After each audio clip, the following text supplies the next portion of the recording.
संगत जी, जो प्रसाद हमें मंदिर, गुरुद्वारे या फिर अपने सत्संग घर में मिलता है, अगर हम उसकी बेकदरी करते हैं तो उसका अंजाम हमें भुगतना ही पड़ता है।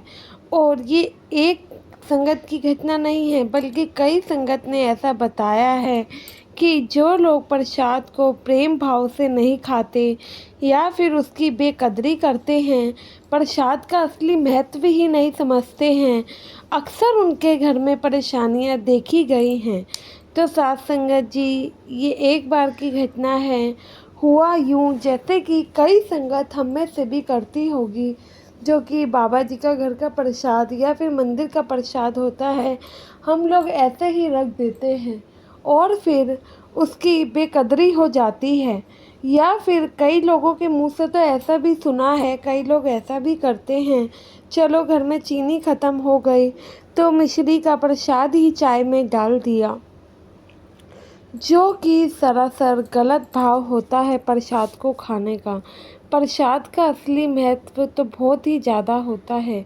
अगर हम प्रसाद के दाने किसी बीमार व्यक्ति या ज़रूरतमंद व्यक्ति को खिला दें तो उसका असर कई गुना ज़्यादा देखा गया है।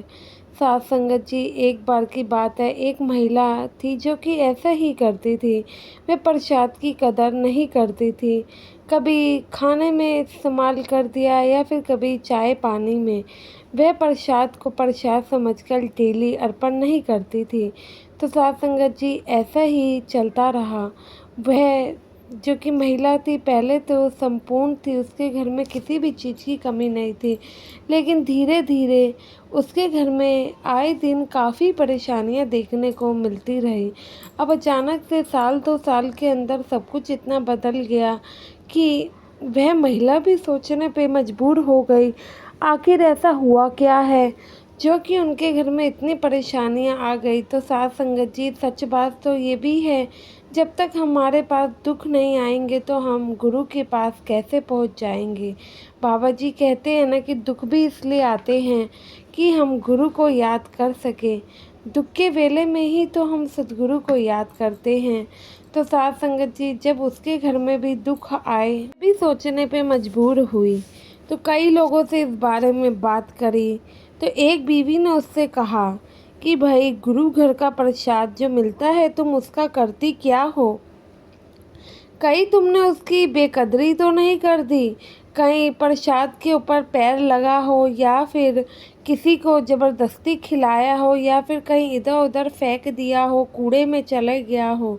अगर हाँ, ऐसा किया है तो यह कारण हो सकता है कि तुम्हारे घर में यह जो आज हो रहा है उसकी वजह हो। जब बीवी ये सुनती है तो शर्मिंदगी से भरे मुंह से कहती है कि नहीं, मैंने प्रसाद को ऐसे तो इस्तेमाल नहीं किया, लेकिन मैं प्रसाद को चाय या फिर खाने पीने की चीज़ों में इस्तेमाल कर लेती हूँ ताकि ख़त्म हो जाए। तो दूसरी सत्संगी महिला उसे समझाने लगती है कि भाई, तुम प्रसाद का असली महत्व जानती भी हो। प्रसाद बाबा जी की दृष्टि के बाद हमारे पास आता है। जो लंगर घर में लंगर बनता है, जब पंडाल में सद्गुरु आते हैं और जो प्रसाद हमें दिया जाता है, उस पर सबसे पहले बाबा जी की दया मेहर की दृष्टि पड़ती है, तब जाके वह हमें मिलता है। और प्रसाद तो किस्मत वालों को नसीब होता है। और तुम ऐसा कैसे कर सकती हो? कभी लोग अपना प्रसाद दूसरे को दे देते हैं या फिर ऐसे तुम कर रही हो, यह सब चीज़ें बिल्कुल गलत हैं। यह तुम्हारे घर से बरकत ख़त्म कर देती हैं। तुम्हें प्रसाद की रिस्पेक्ट करनी चाहिए। अगर मालिक ने तुम्हें प्रसाद दिया है, तुम्हें उस मालिक का शुक्राना अदा करना चाहिए कि मालिक ने तुम्हें इस काबिल समझा कि जो तुम्हें प्रसाद की दात दी है। प्रसाद को ना किसी को तुम ज़बरदस्ती खिलाओ, ना तुम ऐसे गलत तरीके से इस्तेमाल करो। यही तो कारण है आज तुम इतने ऊपर से नीचे आ गिरे हो, इतनी गरीबी तुम्हारे घर में है। तो वह जो कि महिला थी, वह अनुभवी महिला थी, तो वह कहती है कि भाई, ये सब चीज़ें मैंने अपने ज़िंदगी के दौर में पहले भी देखी हैं, इसलिए मैं तुम्हें बता रही हूँ। प्रसाद को एक बॉक्स में डाल के रखो और डेली प्रेम भाव से, श्रद्धा से सद्गुरु को मानती हो तो डेली 2 दाने उन प्रसाद के अर्पण किया करो और गुरु का शुक्राना करना कभी मत भूला करो। देखना धीरे धीरे सब कुछ खुद ब खुद ठीक होने लगेगा।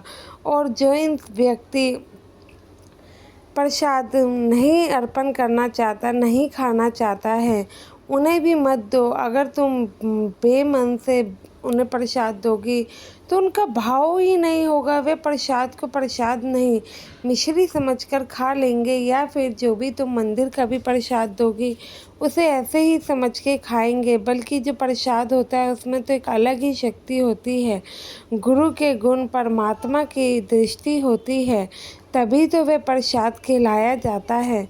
तुम ऐसे करोगी, यकीनन मैं जानती हूँ तुम्हारे घर में सब ठीक होने लगेगा। तो साध संगत जी, वह महिला बताती हैं कि उन्होंने बिल्कुल वैसे ही, जो सत्संगी अनुभवी महिला थी उनके कहने पर जो उन्होंने बताया वैसे ही अपने घर में किया। अब वह सिमरन पर बैठती तो डेली प्रसाद अर्पण करती, सिमरन पर बैठती तो गुरु का शुक्राना अदा करना, गुरु से अरदास करना कभी नहीं भूलती। अब उसने अपने जीवन में कई चीज़ें बदल ली थी। हर पल उस गुरु का शुक्राना अदा करना और प्रसाद को सही तरीके से इस्तेमाल करके उसकी बेकदरी ना करना, यह सीख लिया था। ऐसे ही धीरे धीरे चलते चलते कम से कम 1 साल का समय होने को आया। अब उसके घर में दिन भर दिन हालात सुधर रहे थे।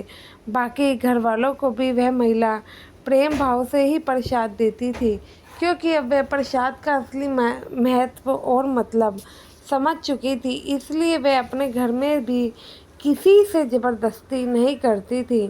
तो साध संगत जी, प्रसाद वह प्रसाद नहीं है जो कि हमें गुरु घर से मिलता है। प्रसाद तो वह प्रसाद है जो कि लंगर में भी हम खाते हैं। घर में भी अगर हम खाना बनाते हुए भजन सिमरन कर लेते हैं वो तो वह भी प्रसाद बन जाता है। इसलिए हमें प्रसाद ही नहीं, सिर्फ अन्न का भी कभी अनादर नहीं करना चाहिए। इससे अन्न माता बहुत ज़्यादा ही नाराज़ होती है। अन्न की अगर वैल्यू ना हो तो एक दिन भूखे रह के देख लेना, अपने आप अन्न की वैल्यू समझ आ जाएगी। या फिर क्योंकि अगर किसी भूखे से हम पूछेंगे तो हम उसका दर्द नहीं समझ पाएंगे जब तक कि उस दर्द को खुद महसूस नहीं करेंगे। तो संगत जी, मुझे आशा है कि आपको यह वीडियो ज़रूर पसंद आई होगी। वीडियो अच्छी लगी है तो